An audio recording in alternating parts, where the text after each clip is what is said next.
ওরা আমাদের এলাকার বিড়াল। অনেকদিন যাবতই ভাবছিলাম যে ওদের আপডেটটা জানাবো, কিন্তু ভিডিও করা হচ্ছিল না। আজকে ভাবলাম একটা ছোট্ট ভিডিও করে ফেলি। কিটি, কুট্টুস। ওদের সকালে ঘুম থেকে উঠে আগে ওদের খাওয়াই, তারপরে আমরা খাই।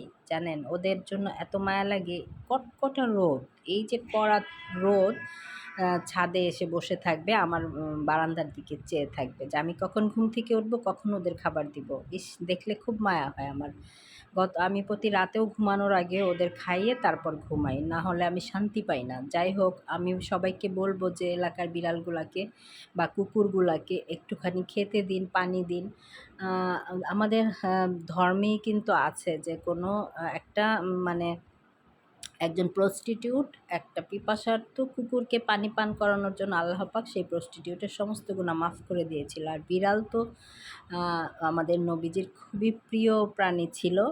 আর বিড়াল আসলে কি, আপনি যখন একটা বিড়ালকে যখন কাছ থেকে দেখবেন, ভালোবাসবেন, তখন আপনি সমস্ত বিড়ালদের ভালোবাসবেন। কারণ এরা এত নিষ্পাপ, এত নিরীহ, ভালো না বেসে আপনি পারবেন না। বিশ্বাস করেন, যারা কখনো বিড়াল ভালো মানে কাছ থেকে দেখেননি, আদর করেননি বা পালেননি, তারা এটা বুঝতে পারবেন না। যারা পেলেছেন শুধু তারাই জানেন।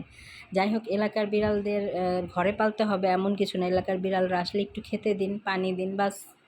আর কেউ যেন নির্যাতন না করে, এটাই খেয়াল রাখুন। এটুকুই, খুব বেশি কিছু তো না। এটুকু করলেই দেখবেন আল্লাহ পাক আমাদের অনেক অনেক কিছু দেবেন। আল্লাহ সবাইকে ভালো করুক। ধন্যবাদ সবাইকে।